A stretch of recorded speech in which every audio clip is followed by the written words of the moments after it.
तो रिश्तेदारी का एक आदान प्रदान है। दुख सुख में एक दूसरे के हम शामिल होते हैं। ये हमारे रीति रिवाज है और ये बहुत लंबे समय से चलते हैं। लेकिन जब एक चुनाव का समय आता है तो चुनाव के समय सभी की, शामली जिले वालों की भी, सहारनपुर वालों की भी राजनीति और रणनीति में बहुत फेरबदल होता है। शिक्षित और सबसे विद्वान और एक बहुत बड़े राजनीतिक घराने की बेटी इकरा हसन समाजवादी पार्टी से प्रत्याशी है।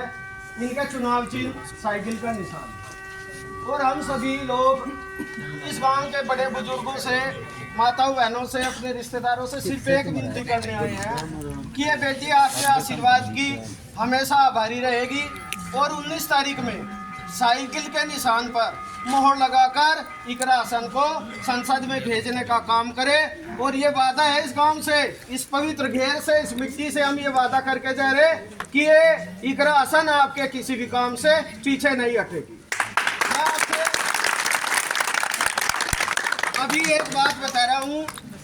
वर्तमान सांसद माननीय प्रदीप जी बहुत ही करीबी रिश्तेदार भी हैं और शामली जिले से बहुत ही बड़ी वोटों से वे विजयी हुए थे। शामली जिले के सभी गांवों ने बहुत ही संघर्ष करके उनको बहुत अच्छी वोटों से जिताया था।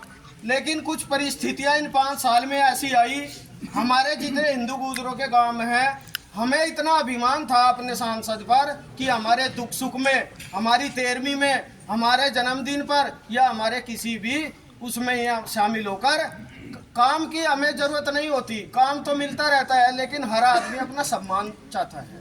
और वो सम्मान एक सांसद 5 साल में किसी गांव में पैर न रखे तो ये बहुत ही दुखद होता है। हमारे साथ हमारे गांव के जो पास का गांव है रसूलपुर गुजरात, वहाँ के वर्तमान प्रधान जी राकेश जी हैं। हमारे साथ में पंजोगरे के वर्तमान प्रधान संदीप जी हैं। ब्रह्मखेड़ा के प्रधान जी हैं। और हमारे साथ में लोहरीपुर के प्रधान जी हैं। मीमला के बीना कुमार प्रधान जी हैं। हम सभी शामली जिले के ज़्यादातर प्रधान बहन इकरा के समर्थन में दिन रात खड़े हैं। उसका सबसे बड़ा कारण एक है, सबसे बड़ा कारण है कि वर्तमान सांसद प्रदीप जी ने हमें बहुत सताया है। और सताया कि इसलिए वर्तमान प्रधान जी रसूलपुर आपके बीच में बैठे हैं। रसूलपुर के लोगों ने बहुत ही संघर्ष के साथ भाजपा के प्रति एक ठप्पा लगाने का काम किया था और 95% वोट माननीय सांसद साहब प्रदीप जी को जिताया था। 95% वोट बहुत बैठता है एक गांव का। ठप्पा लगाया था। ठप्पा लगाने के चक्कर में पूरे उत्तर प्रदेश का एकमात्र गांव जहां गोली चली थी और गोली चलने के कारण से 28 लोगों पर मुकदमे हुए थे। वे मुकदमे ऐसे हुए थे कि 6 लड़कों की सरकारी नौकरी छूट गई और आज तक माननीय सांसद साहब ने उस गांव में पैर तक नहीं रखा।